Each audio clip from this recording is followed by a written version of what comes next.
Hi, welcome to the lectures for chapter 30, the war to end all wars. I'll be covering primary learning objective number 1 and number 2 in this lecture. Primary learning objective number 1 is explain what caused America to enter World War One. Now, if you remember from the last chapter, Woodrow Wilson had entered into an agreement with Germany called the Sussex Pledge, in which Germany would give warning before sinking any ships. Actually, there was also the part of the agreement from the part of the United States was that the United States would help England end its blockade of the North Atlantic. At the beginning of chapter 30, where we pick up, unfortunately, this is not what happens. What happens is that Germany, in complete violation of the Sussex Pledge, decides that what they're going to do is start sinking ships left and right without any restriction, which became known as the unrestricted submarine warfare. And that is the event that actually leads for the United States to come into the war. On January 31st, of 1917, that's when the Germans announced their unrestricted submarine warfare. Eventually, we can't wait any longer, and on April 2nd of 1917, the United States declared war on Germany. There were other things related to how America came to be involved in World War One. Of course, you know that we had already been sending munitions and planes and bombs and tanks and machine guns to England and France, who were our allies. We had a direct line of communication with England, which was leading to a lot of yellow journalism in the United States, a lot of the atrocities that were supposedly be taking place in Europe by the hands of the Germans were being over exaggerated. One of the things that actually we discussed in class also that may have been part of the cause for America to enter World War One was the Zimmerman Note. And if you remember from our class discussion and the spreadsheet, rather the smartboard slides, this was a telegram that Germany had supposedly sent to Mexico, and in it it was seeking an agreement with Mexico to actually fight on the side of Germany, and as a return in the spoils of war, when the war was over and Germany, of course, was triumphant, they were going to actually return California and New Mexico and Arizona to Mexico, or Texas rather, to Mexico, which were involuntarily taken from them by these Americans. So again, this was the reason why I say this is so far-fetched. It's fetched rather, is that there were very, very little indication that Germany was going to be able to, first of all, win the war. Number two, come across the Atlantic. Number three, invade the United States and occupy it. And as a result of that, give back those lands to Mexico. There was no way that that was going to happen. And that's the reason why a lot of historians actually see the Zimmerman Note as maybe, and again, it's a big maybe, a really big maybe in terms of the yellow press actually being the ones doing that. The other thing that actually I wanted to point out, and again, this is on the Zimmerman Note, it's on page 696 and 697 of your chapter. Read through that really, really quick, but actually the part where it's really important here is the part where Wilson actually goes into Congress. It says here, subdued and solemn, and actually asks Congress for a declaration of war on April 2nd, 1917.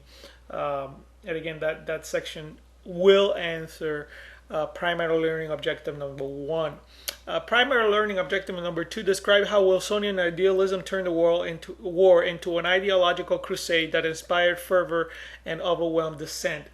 There are two things here. You have to remember that Wilson was a consummate idealist. He wanted the world to live in peace. A part of this Wilsonian idealism was the rhetoric that was chosen to actually drive the war effort. This is war, remember, to end all wars. And we talked about how the language that he used was overly idealistic. I mean, he talked about the war to end all wars.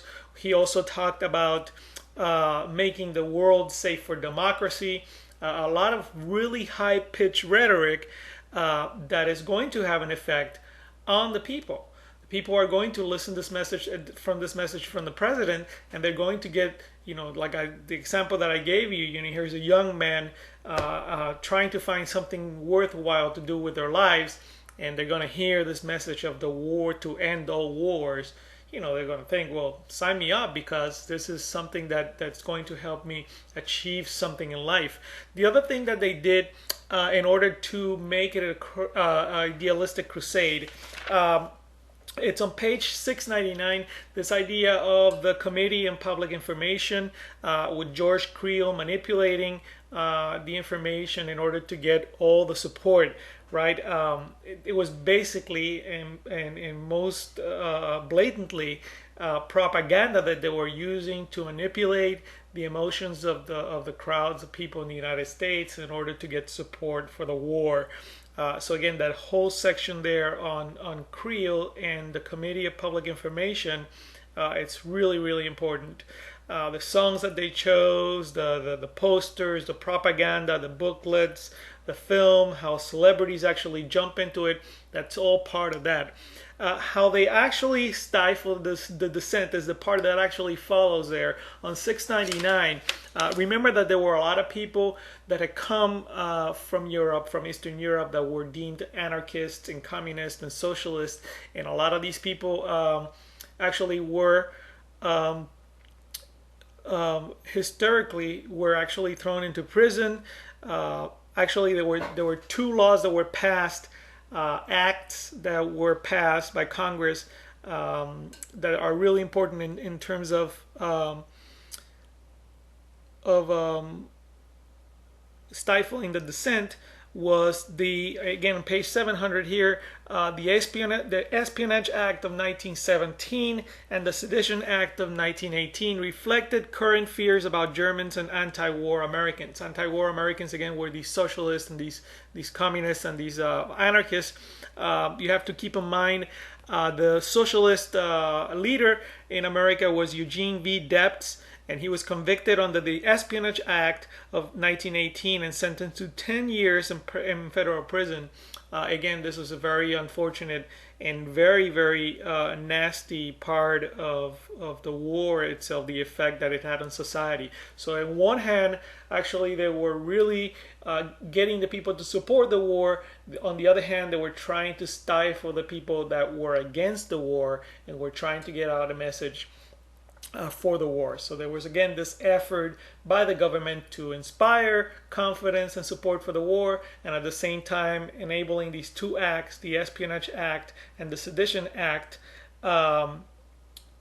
to stifle the dissent, to stifle the people, to quiet the people that had something negative to say about the war. So that pretty much takes care of objective number 1 and number 2, again from pages roughly 696 to roughly 700, the middle of 700.